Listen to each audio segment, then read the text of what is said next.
The old way of selling is projections. I had to do it for decades. I've got this many people at 20%, this many at 50, this many at 90. Let me do the math. That's my projection for the week, the month, the quarter, the year. The problem with that is nobody thinks of themselves as a percentage. Not one person in my whole sales career ever said, hey, John, put me down for 50% on your projections.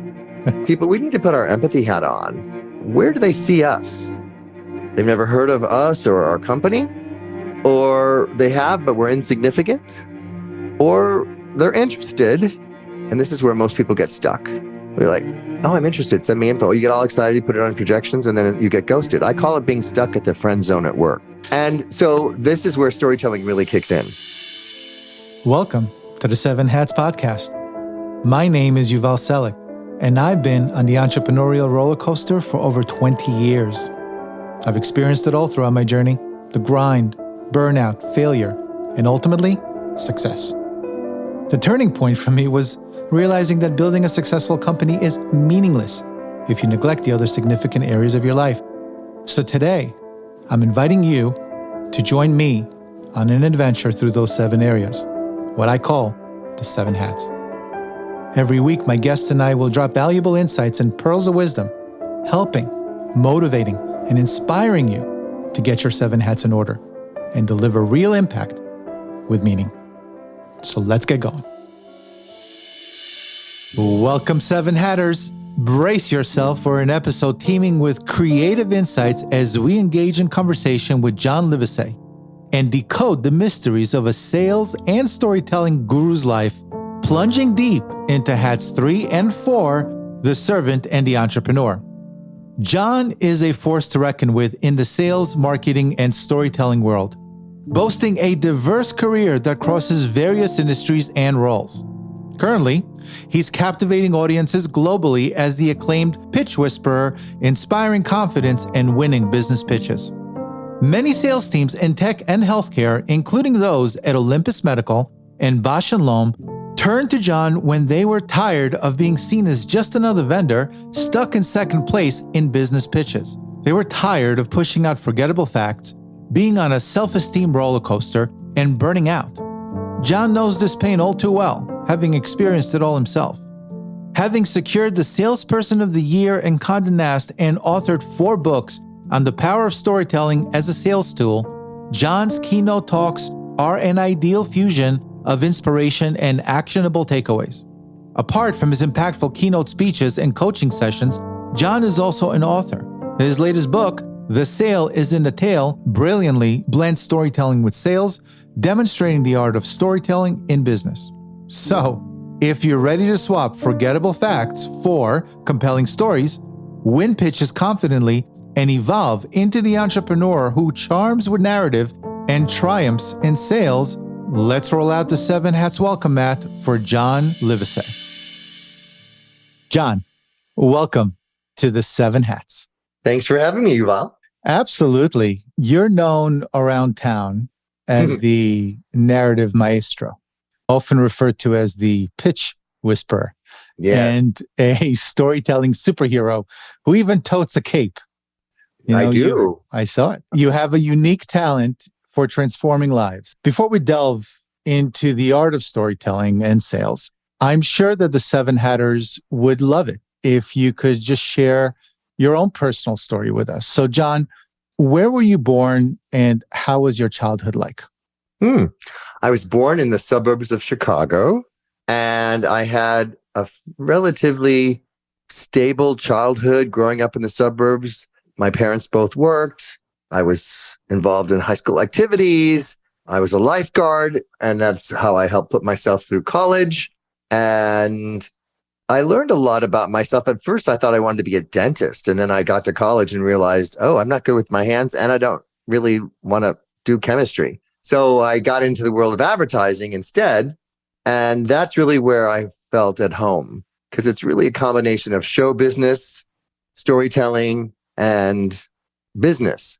And, like what makes you remember an ad, the jingles, and all that fun stuff. And then I moved to LA and got into the world of advertising. I worked for an ad agency doing commercials for movies coming out on home video. If you can remember Blockbuster being everywhere. I do remember. Let me ask you a quick question. So let's go back a little bit. You have any siblings? I have two younger sisters. Two younger sisters. What were your parents doing? What was their profession? My dad owned a gas station with my mom's brother for a number of years. I guess they were entrepreneurs. I never even heard the word entrepreneur when I was a kid. And then he became a carpenter. And that was, it's challenging because it was sub-zero weather. You couldn't go outside and build houses in that. And so he didn't get paid if he wasn't working.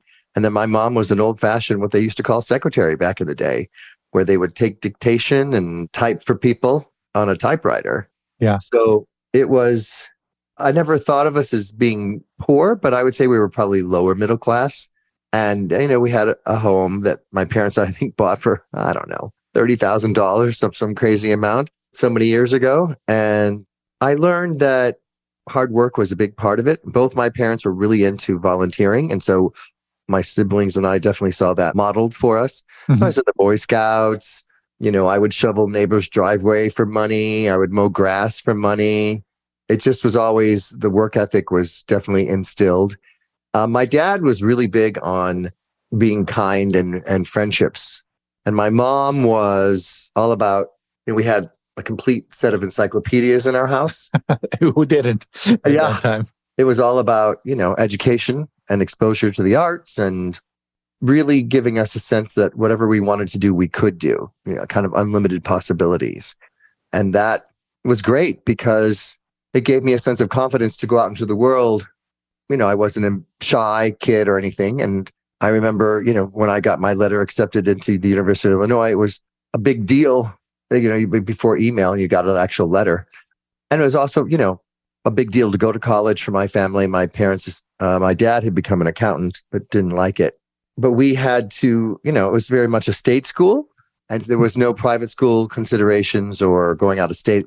So to get into the University of Illinois in Champaign-Urbana, which was like a couple of hours away from where we grew up, was definitely a big accomplishment at the time. And obviously, I'm grateful I got in there. It's so interesting to me how one event like that, we call it the inciting incident in a story, changes your whole life.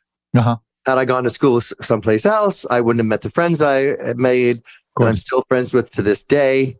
And the same thing with majoring in something. I was like, how do people know they want to be an engineer or an architect already? And back then, most people stuck to the same job for 40 years. It was a whole career, or a lawyer. And I had very much black and white thinking back then, meaning all or nothing. Like when I thought I wanted to be a dentist and I thought, oh, this isn't for me, I was like, well, maybe I'll drop out and work for the airlines. And my parents were like, let's try to finish. And so I had to rethink, well, what am I going to do? What else? And then that's how I got into advertising. And my mom had said, there's a guy in our office. He's in sales. He seems to be happy and makes good money. And it was that one casual comment that made me explore that career. So you went through school. Is that the first job you got out of school, advertising? Well, I was going to do that. And then I got a job working for a company that at the time was cutting edge, where you could drop off a letter in one city and pick it up in another and rent out temporary office space. And I was in the advertising department of that company. And getting a fax machine was, having a fax number on your business card was very prestigious. And it was like a 6-minute thing that would roll on this smelly paper. And then from that company, I transferred into the sales department from the advertising department. And, I didn't have much training.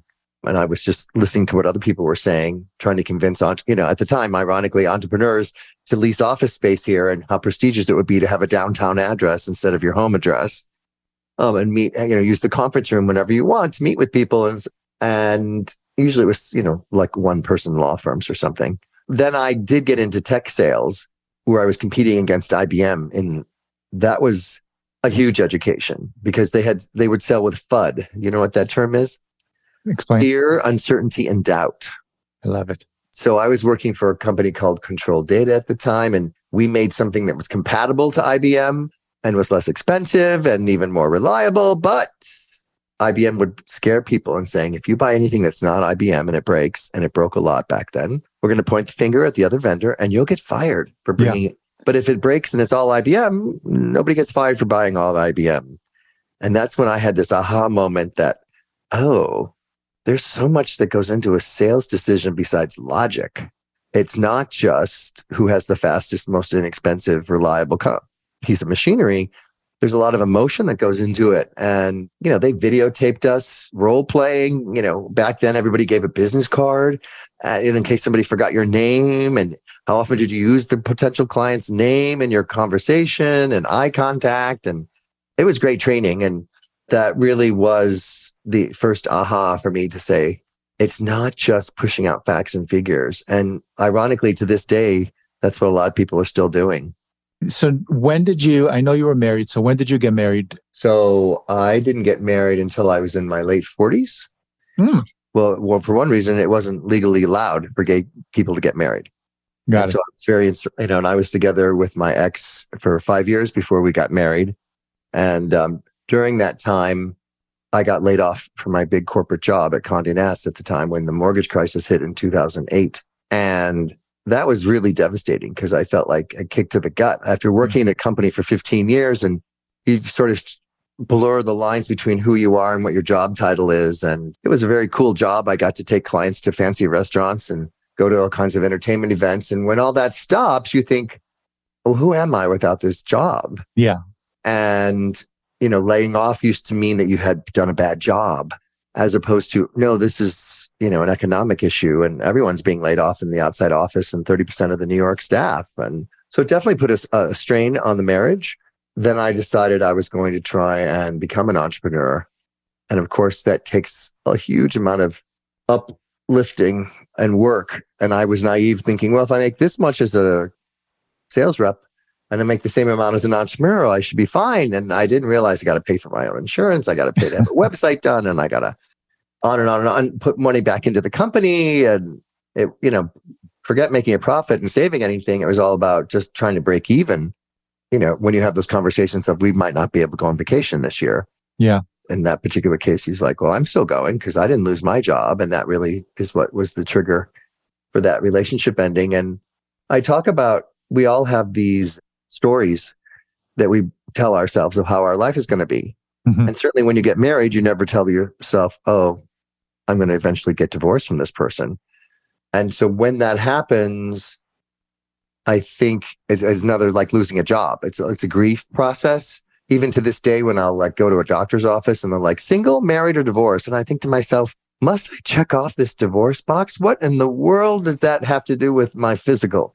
And it's none of your business. And it just really still makes me angry. And I just put single because I don't think I need to keep labeling myself as someone who's divorced.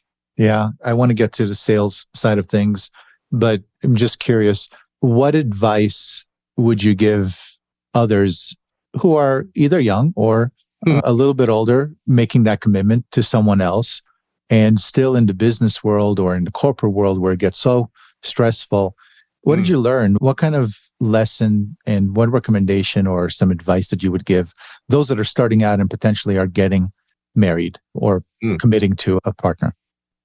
I would say, make sure that whoever you do decide to get married to has your back, regardless of whether you've got a lot of money coming in or not, and that they really want to be with you for you. And that ideally we all want to be with somebody who feels like they've won the lottery being with us. Yeah. And that they become our biggest supporter and cheerleader. And when you have self-doubt, they're the ones going, no, you'll get another job, or you can launch a podcast, or you can, whatever your dream is. Yeah. That person is there to cheer you on and not get mad when time, it says for better or for worse, but for some people, and until the worst comes along, certain characteristic traits don't come out. It's ironic in storytelling.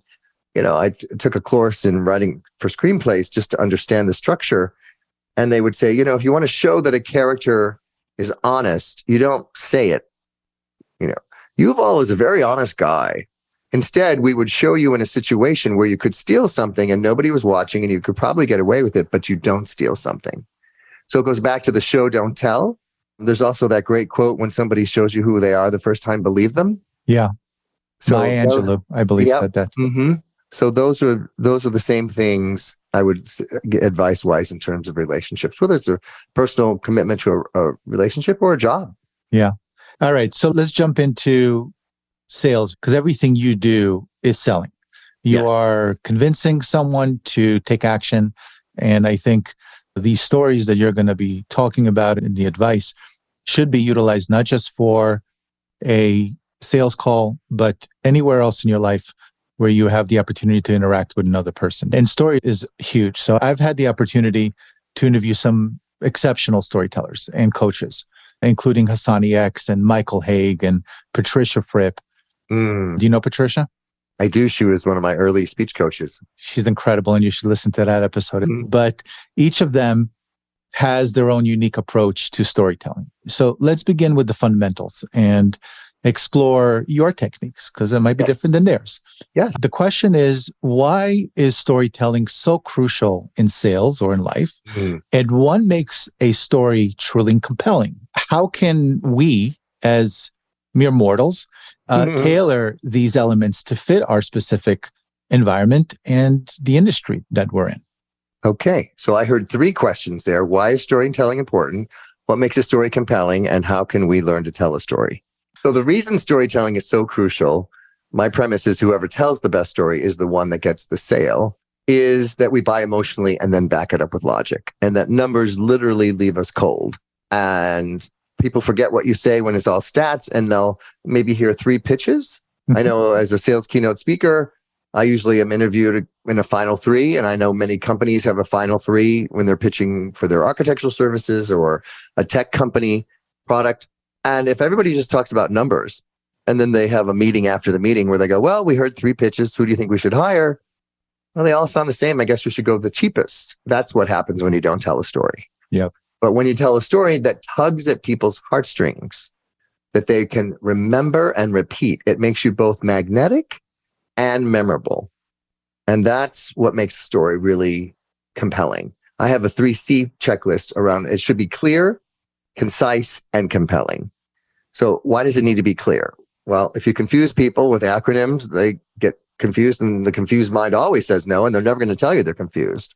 And then the reason why it needs to be concise is you want them to be able to remember and repeat it. Because in that meeting after the meeting, if they go, well, when Yuval was telling a story about how he helped a client, I saw myself in that story, and it sounds like he could really help us. But if your story doesn't have a point or rambles, they can't remember it and repeat it. And then finally, compelling goes back to the whole emotional reason. And if the stakes aren't high in the story, then nobody cares about it. So it's up to us to really dig down and describe those problems in a way that people care about what's going on. So let me give you an example, and that will be the third answer to the structure of how does a mere mortal learn to go from just being a good storyteller to a great one or a black belt in it. The first thing is to be aware that your objective is to tell a story that somebody sees themselves in. And so you need to have multiple stories. Your brain is like a playlist or a jukebox, again, depending on your age. Instead of a specific song coming up, a specific story. So the story you tell a CEO is not the same story you tell a purchasing department person. Mm-hmm. And so I was working with Olympus Medical, the camera company that makes equipment. And they said, we have this piece of equipment. It makes surgeries go 30% faster.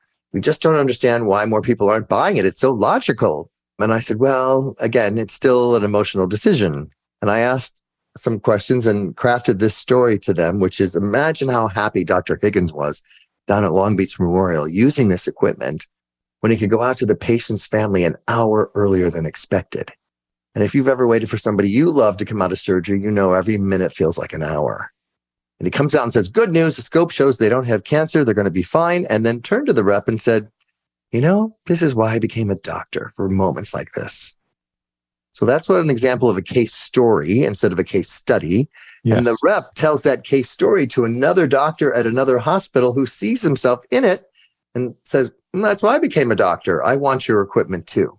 And Olympus said, that gives us chills. Not only are we not telling a story, it never occurred to us to make a patient's family a character in that story. Because when you're looking at that, there's four parts. There's the exposition, the who, what, where, when. You got to get specific and paint the picture. And then the problem, in this case, I thought, okay, surgery's 30% faster. What does that even mean? Well, normally it's 3 hours. Now it's 2 hours. Okay, so you're saving an hour. Who cares about that? Well, I guess the doctor cares. They're on their feet less time, maybe could do another surgery. Maybe the hospital cares. They would make more money. But then I really went to, where's the emotional, not just financial oh, it's the patient's family. And you see how I pulled you into the story by saying, if you've ever had to wait. Yes. Even if you haven't, you could probably imagine it, or you know somebody who did. And then, of course, the solution is they don't have cancer.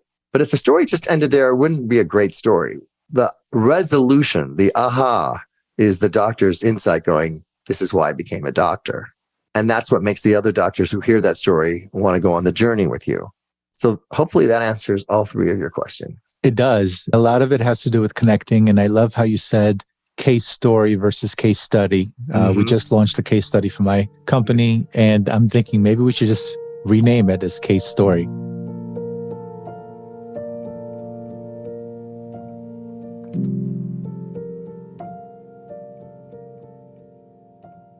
What you said was interesting, because ultimately it's not about the widget or the product. It's all about what kind of value you're adding to the person who is paying for that product. And what you did in that story, which I thought was interesting, is that you brought in two stakeholders. The first one is the one paying the money, right? The customer who's in the operating table and their family. That's the first stakeholder, which is important and nice. But you also brought in the second stakeholder, which is the doctor, the one that's working for the hospital, because the company is supplying two different stakeholders, and you're really honing it in. I love that.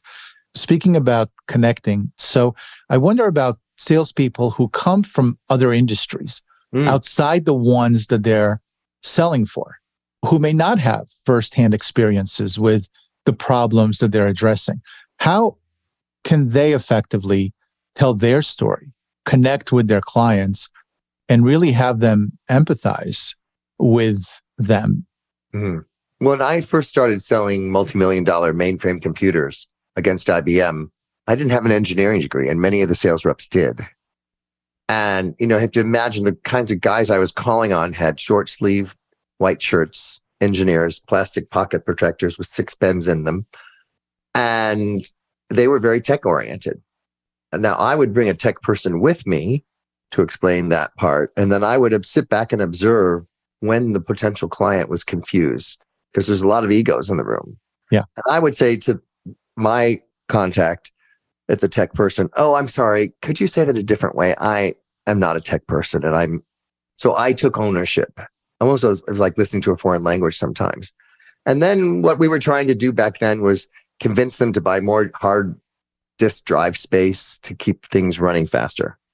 And I would say to them, you know how your mom or your girlfriend or your wife has a closet full of clothes and she's probably got a bunch of stuff jammed in there and can't find anything?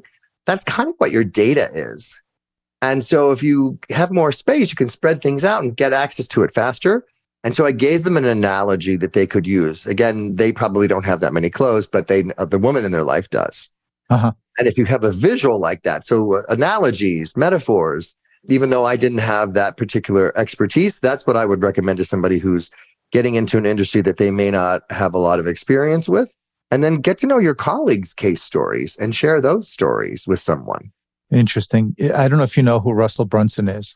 He is a direct marketer in the digital space. He's the founder of ClickFunnels. He mentions the what, not how. Okay. And what does that mean? It means that when you're so enveloped in your product, you've taken a long time to study it. You've taken a long time to learn the ins and outs, and you geeked out on it, as he says, right? But that took you 5 years, 10 years to really get an understanding. Imagine how you were before you geeked out on the product. What got you excited about it? Because as soon as you are speaking with someone who doesn't know about you or doesn't know about your product, they're not at the stage where they would understand or really care about the inputs that you put in your brain all these years. I did one earlier where I said your brain is like a jukebox or a playlist. Exactly. Yep. Instead of a song, it should be a specific story that comes out. Yep. Then you could have went deep into all the reasons why, and you didn't. So that was really great. So you believe in the old ways of selling solo are gone. And now you recommend collaborating with your buyer and agreeing to where and when you will both kind of land a plan. Can you expand on that? Is that related to any popular sales methodologies such as solution selling, spin selling, challenger, Sandler? Give us a little more detail about that part of it. Well, what I've done is create an analogy, shocker, about being a co-pilot with your buyer. Mm-hmm. And so you're both in the cockpit together. You're not flying the plane and the buyer's in the back, first class or whatever, and vice versa.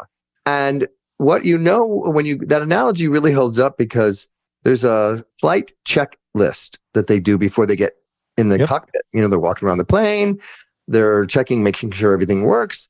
And a lot of salespeople drop the ball on that. There's very little preparation. And so if you're going to take that analogy, I'm a co-pilot with my buyer, then I have to do a checklist and really make sure I'm prepared and customize my talk and whoever this person is. And then as a co-pilot, you have an agreement up front of where you're going to go. When I flew from Austin, where I live, to Cabo recently to go to a friend's wedding, and they said, we're now landing in Cabo, not one person stood up and said, what? We're landing? I thought we were going to fly around forever. And yet a lot of conversations in sales just fly around in circles, right? As if there's unlimited time and fuel to do that. No, when you get on the plane where you're going. And so that's the same thing with the potential buyer. It's like, we're going to go on this journey together. If this seems to be something that meets your budget and your needs and all this other stuff, we're going to land the plane. It's not a shock. And landing the plane isn't a pushy close. It is a logical conclusion to the journey. The new part that I add to it is the storytelling as the way to land the plane. That you're not having to suddenly go, I'm shifting from building rapport and telling you what my presentation, how that meets your needs. And let's now go into the close part of it. The storytelling is the whole thing that's the through line through the whole experience. You tell your own story of origin to build rapport. You're telling a company story to show values and action. And then you're telling case stories. And then literally your close can be, does that sound like the kind of journey you'd like to go on with us? And it's an invitation. And if you've told the right story and that they see themselves in, it's like landing the plane. It's not this forced thing, nor is it this aggressive challenger thing where you have to try to I'm in control, not you. And let me tell you what you need because I have a better sense of your, So that's the big part of it is none of those other things really emphasize the need for a story to make you not be seen as a commodity. These days, a lot of sales are complex sales with multiple stakeholders that must sign off on the product. So how do you land the plane when you know that they're not going to land on that call? Yeah. And how do you follow up with that? I help people create a roadmap. And the old way of selling is projections. I had to do it for decades. I've got this many people at 20%, this many at 50, this many at 90. Let me do the math. That's my projection for the week, the month, the quarter, the year. The problem with that is nobody thinks of themselves as a percentage. Not one person in my whole sales career ever said, hey, John, put me down for 50% on your projections. It's so true. And so I tell people, we need to put our empathy hat on. And I've created this ladder from invisible to irresistible. And we're like, where do they see us? They've never heard of us or our company, or they have, but we're insignificant, or they're interested. And this is where most people get stuck. We're like, oh, I'm interested. Send me info. You get all excited, you put it on projections, and then you get ghosted. I call it being stuck at the friend zone at work. Yeah. And you probably never had that happen to you, but most of us have been stuck at the friend zone and dating. I half my pipeline is exactly there right now. Yeah. And so this is where storytelling really kicks in. You start to come up with a story or a scenario that intrigues them to start imagining a different future. And then finally, at the very top is the irresistible. These are clients that love you, but maybe you're not getting the referrals you should from it.